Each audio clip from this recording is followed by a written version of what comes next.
This is Real News Media TV, coverage you can trust. Please like, share, subscribe, and hit the notification bell. Select all for daily news updates. Man killed at Drinkout party in Clarendon, attacker on the run.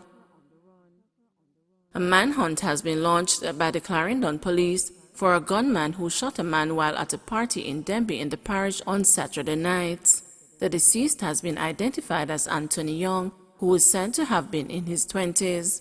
Initial reports are that Young was among patrons at a party, popularly referred to as a Drinkout, when a man entered the venue and approached him. The unidentified man allegedly pulled a firearm and opened fire, hitting Young several times before fleeing the scene. Young reportedly died at the scene. No motive for the killing has yet been established by the police. Investigations are ongoing into the incident. Cop charged with murder following Indicom probe and DPP ruling. A policeman has been charged with murder following a ruling from the Office of the Director of Public Prosecutions in relation to a fatal shooting in Port Maria, St. Mary, almost 2 years ago. Constable Jeffrey Graham was charged following a probe by the Independent Commission of Investigations. Graham has been linked to the killing of Everton Moore on September 12, 2019. The policeman appeared in the St. Mary Parish Court on Thursday and was granted bail in the sum of $300,000. He is to return to court on August 5. Toll prices to increase on Edward Seaga Highway. Effective next Monday, motorists will have to pay more money to use the Edward Seaga Highway, formerly the North-South Highway. A notice from the management of the Jamaica North-South Highway Company on Monday said there will be an adjustment of the toll rate effective midnight July 26. It did not indicate a percent adjustment.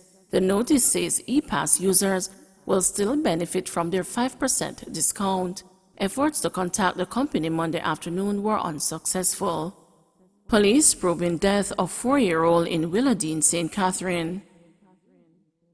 The St. Catherine North Police are probing the circumstances which led to the death of a 4-year-old boy at his home in Willowdene on Sunday night.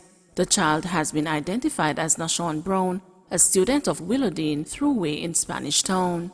According to police reports, the child was at home with his parents and 2 siblings about 7 p.m. when he became ill and refused to eat. It's alleged that his stepfather became angry and began beating him with a stick, causing injuries all over his body. The child became unresponsive and was taken to the Spanish Town Hospital where he was pronounced dead. Medical personnel called the police after seeing bruises on the child's body. Superintendent Steve Brown, head of the St. Catherine North Zone of Special Operations, told the news that the boy's stepfather has been taken into custody for questioning. Investigators are also collecting a statement from the boy's 22-year-old mother. The news was informed that investigators found a piece of stick and a metal broom handle at the scene. Transport operators warned to lock in pensions early. Transport operators are being urged to set up pension plans and engage in better day-to-day business practices. CEO of Victoria Mutual Pensions, Conroy Rose, said after years of hard work, some taxi and bus operators cannot find the money to fill prescriptions or pay utility bills during retirement. He was speaking at Sunday's Business and Investment Seminar, hosted by the Transport Operators Development Sustainable Services as part of its Blue Ribbon First Responders Training and Certification Program. He stressed the importance of making preparations for the golden years, referring to a phrase often used by Jamaicans, "Picnic is not your pension." Rose added that the earlier a pension plan begins, the more meaningful it will be during retirement. Additionally, he said, many operators often channel revenues back into the business without first paying themselves. You must set up 2 types of accounts, a business emergency account and a personal emergency account, he said, adding that operators can commence with an amount with which they are comfortable. That's the power of compounding interest.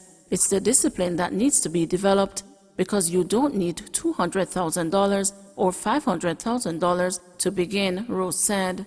Some experts suggest that a personal emergency fund should be 6 times one's monthly gross salary.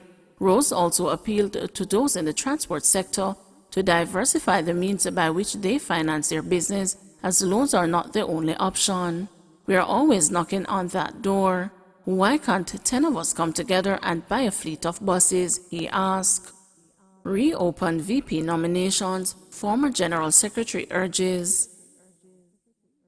Paul Burke, a former General Secretary of the People's National Party, is urging the party to reopen nominations for Vice President if it is to minimize the damage from last week's resignation of 4 members of the executive.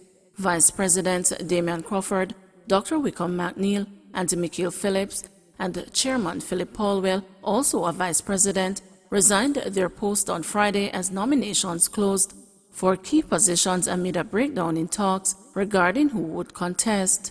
The resignations exposed the continued rift in the party along the lines of the 2 factions that have emerged in the party over the last 2 years.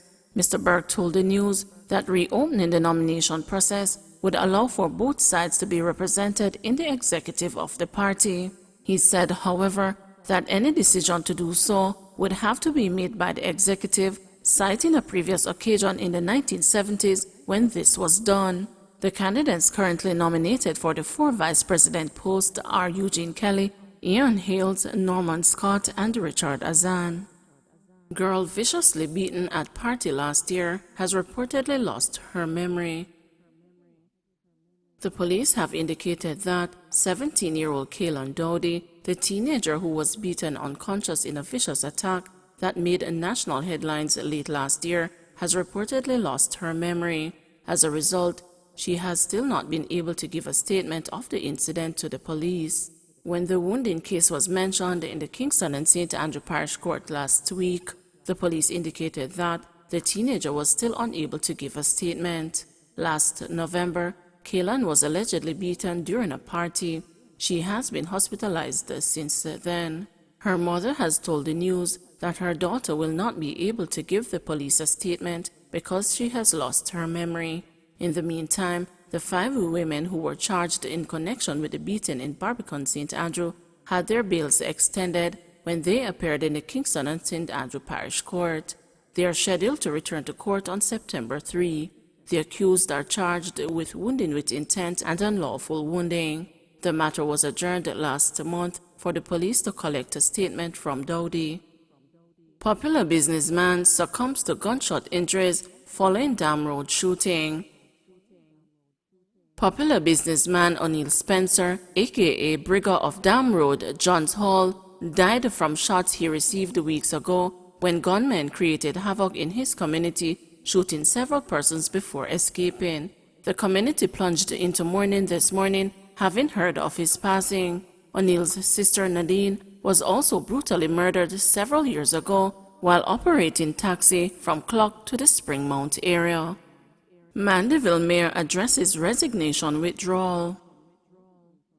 Councillor for the Royal Flat Division, Donovan Mitchell, has sought to address concerns after last Thursday withdrawing his resignation as Mayor of Mandeville and Chairman of the Manchester Municipal Corporation. Speaking at the changing of the guard ceremony for the Manchester Police Division on Monday morning, Mitchell said the Municipal Corporation had some problems. Everybody heard that Mayor would be resigning at 5 p.m., but calls came in and the Mayor changed his mind. Persons ask questions, he said. I have some municipal police officers, and I said to them that every single citizen of this parish has a right irrespective of what they do. If they sell fish, if they sell clothes, if they do anything that is bad, they have a right and all must be heard.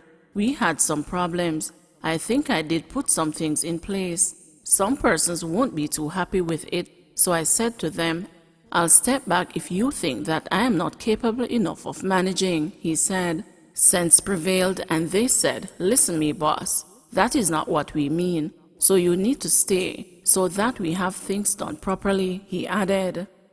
85 new COVID-19 cases, 2 more deaths. Jamaica has recorded 2 more COVID-19 fatalities, pushing the tally to 1,157. The deceased are a 92-year-old woman from Hanover and a 68-year-old woman from St. Anne. Meanwhile, there were 85 new cases, with ages ranging from 65 days to 92 years, pushing the total to 51,220, with 3,014 being active. Of the new cases, 54 are women and 31 are men. Kingston and St. Andrew account for the majority of the new infections, with 26 cases being recorded. A total of 1,312 tests were conducted. The country's positivity rate stands at 8.7%. In the meantime, there were 379 new recoveries, moving the total to 46,695. Some 91 persons are in hospital, with 23 being moderately ill and 10 critically ill. 10 persons are in government quarantine, while 50,010 are at home. Please remember to like, share, subscribe, and hit the notification bell. Select all for daily news updates.